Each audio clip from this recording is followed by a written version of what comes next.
Hi everybody, it's Lisa, Connecticut Garden Gal, and I'm here to do a video about worm pH levels or worm bin pH levels. There's a lot of mentioning of the importance of pH.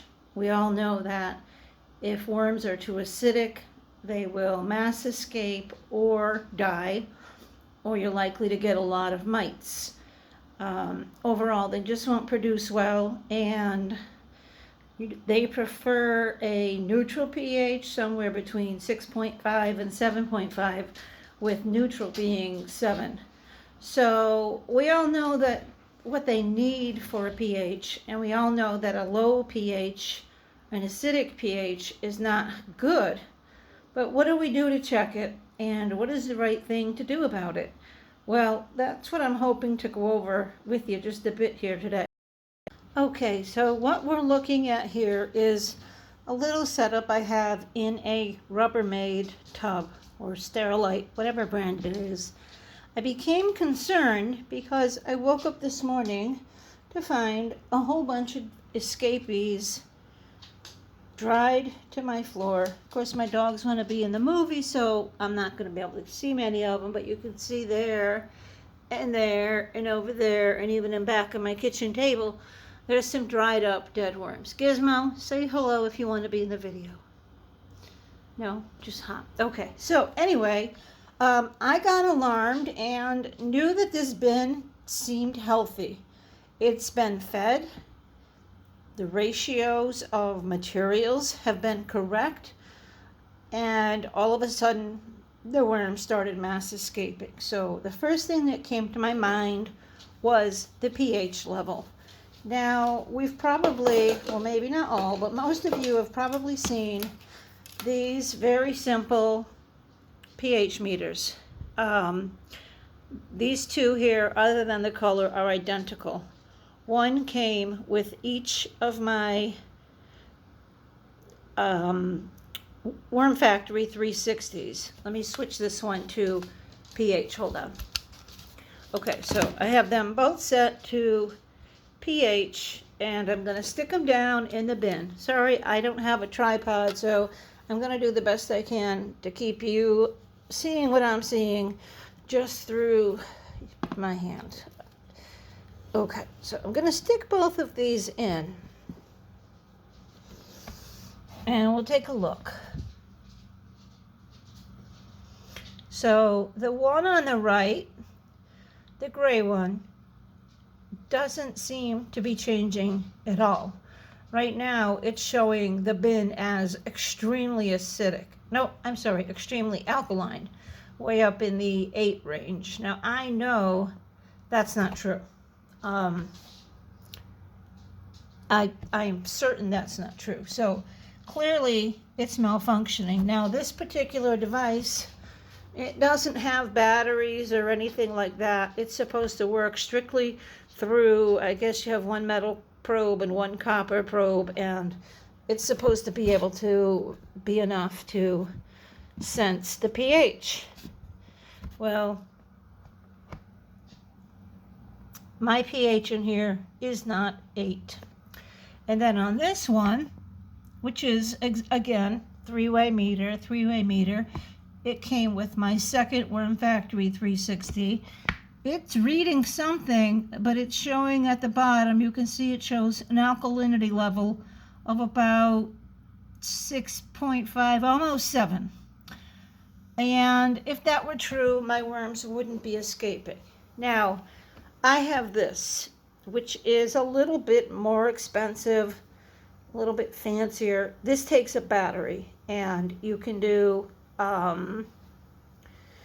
temperature and alkalinity only. This does not do light level or moisture level like a lot of the simpler meters do. So I'm going to turn this on, and right away it defaults. It's showing me low, as in low light. I'm sorry, this does do light level also. It doesn't do moisture. So showing the low isn't the battery. The low is low light, because there is a low light in here, and it automatically comes on at 7.0, which is the neutral pH. Now I'm going to stick it down in the bin. Now first, before I do that, let me say I added a lot of material into this bin today, as you can see on top, to make it more alkaline because it was so acidic. So this may read higher than it was earlier today. Now, the probe on this one's really long and it's really hard to get it to stay. And now watch what's going to happen. It's going down to 4, which is pretty low, actually about 3.5 low. Now when it says low, that means it is below 2. The acidity level is so high, it's below 2, and it can't read. If I pull it up a little to where I added some of the material to increase the alkalinity, you're going to see that number go up. 4.5. That's still very acidic. It should be 7, but because of most of this, you can see the dolomite lime, there's eggshells, and there's fresh coffee grounds I added. I'm not going to stir the worms up because I just did that when I fed them and added everything. So when I did this earlier this morning, it was at a consistent 2.5 to low throughout the entire bin. I had no idea because I've been using these meters. This one shows me an alkaline level of 7.5, and this one shows me an alkaline level of 6.5, and I just trusted those meters to work. And I said, let me just test it with one that uses batteries, something that's a little bit more high tech. And sure enough, I found the problem. So I have added to this bin dolomite lime. That is not something I came up with. It's something I saw in the video of another YouTube channel who raises worms. And I cannot remember the gentleman's name. I will remember it and put it in the description box. But he went on to, you can see it's dropping as it reads longer.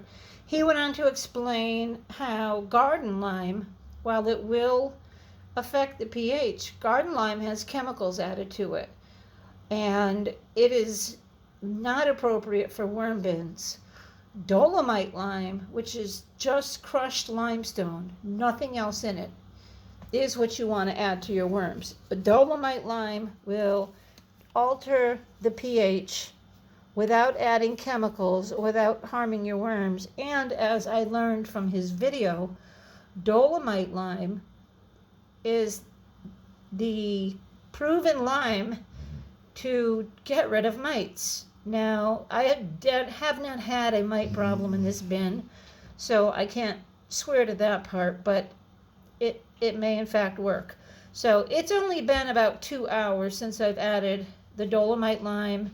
And I added also some, I have a bag of powdered oyster shells, and I added some coffee grounds. Now the instructions with the dolomite lime, at least through the video I watched, said you sprinkle it on the top, and then you add a little water to it to get it to mix down into the bedding. This is not eggshells. This is not grit. The intention of the dolomite lime is not for the worms to eat. Worms have gizzards, and they need grit to digest what they eat, and they need grit to help rub the cocoons off them when they lay cocoons. And powdered eggshells and crushed pumice, all that is great for that. The lime is not intended for the worms to eat. It's fine if they do, but that's not why you would add it to a bin. You wouldn't, it's not a food additive. You would add it to the bin if you want to adjust the pH towards a more alkaline level. And I will show you here, bear with me.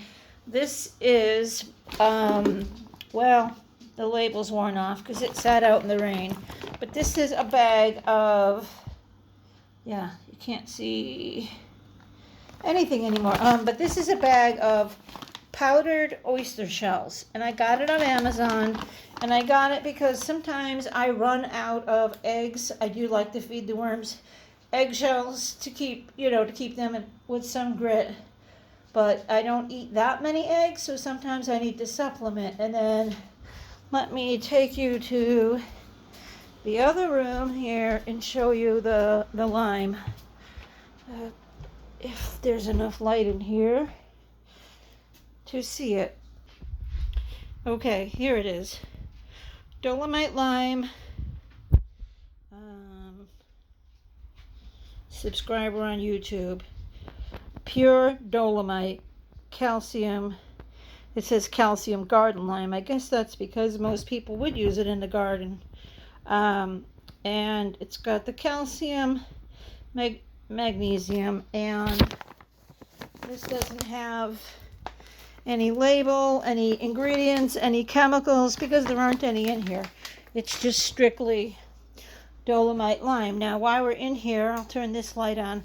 I have all the shades drawn because it's over 100 degrees outside, and I'm trying to keep out as much of the sun as I can. But I also added some. This is the bed of my new Indian blue worms. This is an urban worm bag, and I put a little lime on there. Their pH was much higher. Their pH was about a 5.5, but it's still lower than apparently is optimal for worms. And these guys, they're unlike any other worm. They stay down deep and they feed deep, and there's only about 200 of them in here. And it's a big, you can't really see, but it's a big container of bedding. So I don't know. I added a bunch of thawed out spinach earlier today. They may have already found their way to that. Yeah, there's a couple of little guys. This is not heavily populated with worms. I have another video up if you want to know more about this. I recently got these. It's a brand new worm setup to me. I started with 2 starter kits that I bought on eBay of the Indian blue worms, and so far they've done everything I read about them. So that's it, folks. I just wanted to touch on pH. We know about it. We know what it should be. But how do we test it, and what do we do when it needs to be adjusted? As far as making it more acidic, I don't think we need to touch on that, because I've never seen a worm bin that is too alkaline and needs to be more acidic. If you add food scraps, fruit, it's going to raise the acidity level. So the only thing you're going to need to worry about is it being too acidic. So I highly recommend investing a few dollars into a meter that reads the pH accurately. I had been basing my confusion of why my worms were escaping on the meters that don't have a battery but were free, and I looked the price up. They're $2.99 on Amazon if you wanted to buy one. They came with my worm bins.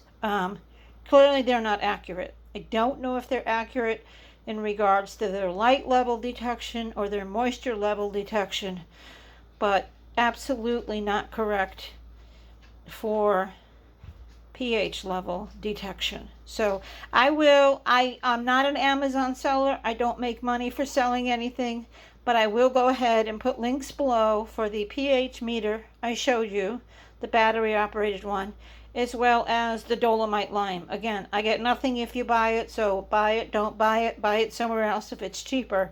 I just want to help other worm raisers get products that I know to work.